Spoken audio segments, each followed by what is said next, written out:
antara mahasiswa yang sedang cari kosan dan pemilik rumah. Permisi, Bu. Ya, silakan.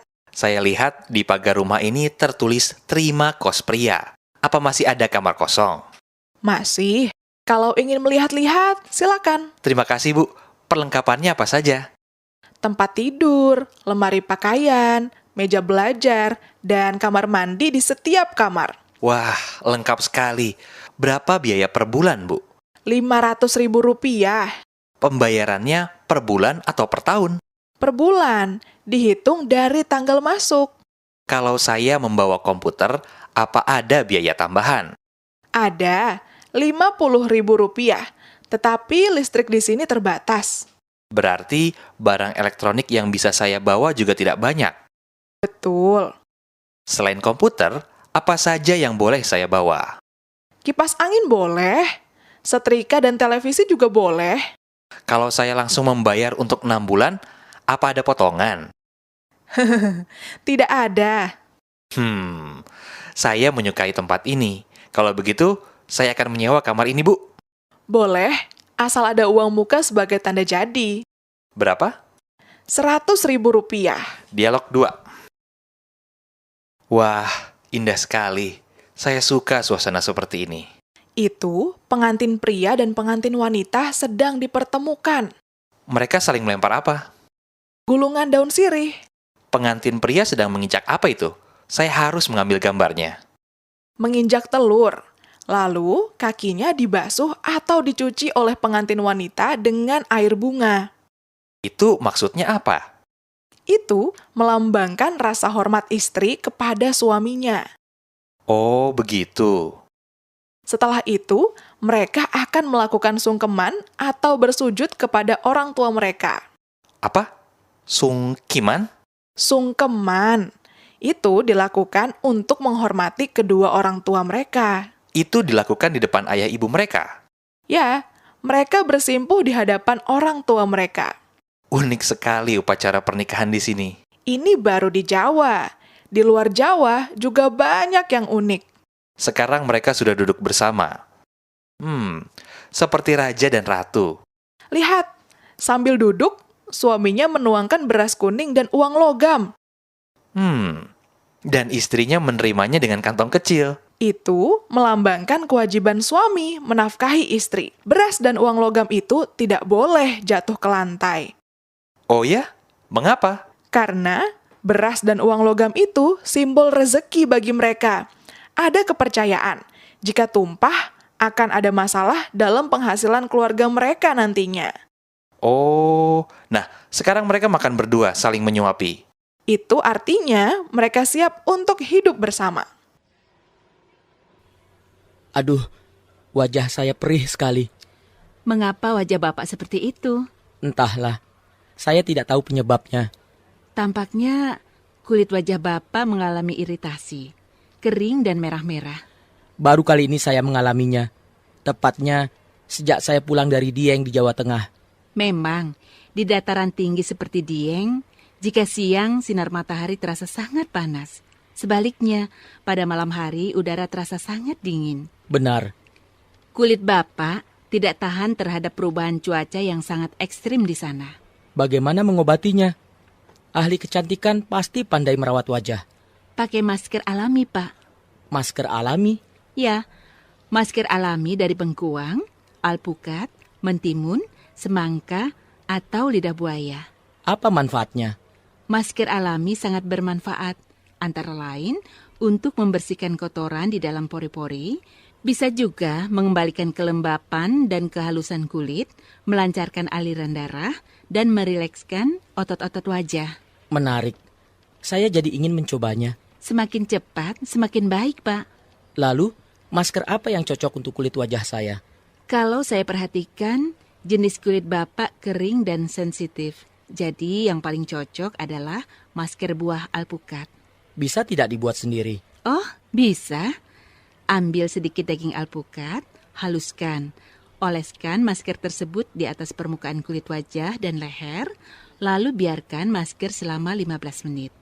Bilas dengan air hangat sampai bersih. Kemudian, kompres dengan air es. Berapa kali saya harus memakainya? Secara rutin, Seminggu sekali. Tidak perlu waktu lama. Pasti kulit Bapak akan pulih. Kalau mau, bisa berlanjut untuk perawatan.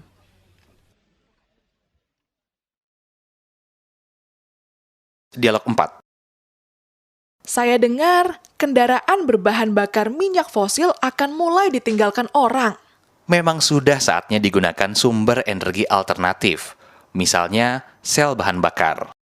Sel bahan bakar, apakah semacam aki? Betul, aki model mutakhir. Sel bahan bakar atau fuel cell mampu membangkitkan tenaga listrik dalam jumlah besar pada sistem mekanik kendaraan. Unsur dasar sel bahan bakar itu dari apa saja? Umumnya dari oksigen cair atau O2 dan hidrogen atau H2. Namun, temuan terbaru menggunakan H2O2 atau hidrogen peroksida. Apakah pengisian ulangnya sama dengan bahan bakar bensin atau solar? Sama, H2O2 harus ditambahkan setiap kali isi tangki mulai berkurang. Bisa Bapak jelaskan prinsip kerja senyawa H2O2 ini? Prinsipnya sederhana. Hidrogen peroksida yang berkonsentrasi 97% dipecah dengan bantuan katalis. Hasilnya adalah gas oksigen. Gas oksigen tersebut membakar alkohol dan menghasilkan energi. Hampir sama dengan prinsip pada roket. Ya, benar. Ternyata bisa juga digunakan untuk mobil. Dibandingkan bahan bakar minyak, keunggulan sel bahan bakar ini apa saja, Pak? Sistemnya memiliki kerapatan energi 20 kali lipat aki biasa. Bahkan bisa lebih. Wah, besar sekali. Pasti teknologinya mahal. Oh, tidak. Keunggulan lainnya, pengembangan teknologi ini tergolong murah. Zat buangnya juga ramah lingkungan. Maksud Bapak tidak beracun? Buangannya berupa air, bukan asap. Jadi tidak berat. Selamat siang, Ibu-ibu. Hari ini saya akan berbicara tentang pentingnya imunisasi bagi anak balita. Ibu-ibu, anak balita mudah sekali terserang penyakit karena daya tahan tubuhnya belum terlalu kuat. Agar tidak mudah terserang penyakit, anak balita ibu perlu diimunisasi secara tepat waktu. Dengan imunisasi, daya tahan dalam tubuh anak akan terbentuk sehingga dapat terhindar dari penyakit-penyakit berbahaya. Salah satu penyakit berbahaya yang dapat menyerang anak adalah polio. Penyakit polio disebabkan oleh virus polio. Akibat yang dapat ditimbulkan oleh penyakit polio adalah kaki mengecil sehingga mengakibatkan kelumpuhan. Ibu-ibu tidak ingin anaknya lumpuh, bukan? Tetapi jangan khawatir, ibu-ibu. Polio dapat dicegah dengan imunisasi. Imunisasi polio dilakukan dengan meneteskan cairan vaksin ke mulut anak sebanyak 1 tetes. Imunisasi ini sebaiknya dilakukan pada saat anak berusia 3, 4, dan 5 bulan. Sekarang ibu-ibu sudah mengetahui pentingnya imunisasi bagi balita, terutama imunisasi polio. Mulai saat ini, ibu-ibu tidak boleh lupa membawa anak ibu untuk mendapatkan imunisasi polio tepat waktu. Terima kasih saya ucapkan atas kehadiran ibu-ibu. Monolog 2. Suku Baduy adalah suku yang tinggal di Kecamatan Lewidamar, Kabupaten Lebak, Provinsi Banten.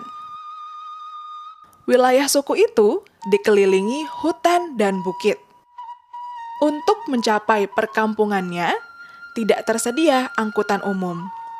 Layanan angkutan umum hanya sampai di Desa Ciboleger, desa terdekat yang berbatasan dengan wilayah Baduy. Jadi, jika ingin bertemu dengan mereka, kita harus berjalan kaki dari Ciboleger. Wilayah Baduy terbagi menjadi 2 bagian, Baduy dalam dan Baduy luar. Menurut orang Baduy, wilayah mereka diibaratkan seperti rumah. Baduy luar menjadi teras rumahnya, sedangkan Baduy dalam menjadi bagian rumahnya. Penghuni bagian dalam rumah dianggap sedang dalam keadaan bertapa. Oleh karena itu, ada larangan-larangan yang harus dipatuhi oleh warga Baduy Dalam. Misalnya, mereka tidak boleh bepergian menggunakan kendaraan. Sejauh apapun mereka pergi, mereka harus berjalan kaki. Kalau kita memasuki perkampungan orang Baduy, kita akan disuguhi pemandangan rumah-rumah yang seragam. Rumah berdinding anyaman bambu dan beratap rumbia tampak berjajar. Tidak ada rumah yang lebih menonjol, baik bentuk maupun ukurannya. Rumah orang Baduy Dalam dibangun tanpa menggunakan paku. Sebagai gantinya, digunakan tali ijuk.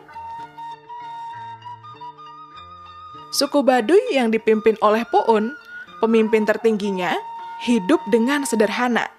Hidup mereka jauh lebih sederhana daripada saudara mereka dari suku lain di Pulau Jawa. Makanan utama mereka adalah nasi dan ikan asin. Kesederhanaan mereka dipengaruhi oleh peraturan adat yang dijalankan secara turun-temurun. Mereka tidak boleh bersentuhan dengan teknologi modern. Di perkampungan mereka tidak terdapat aliran listrik.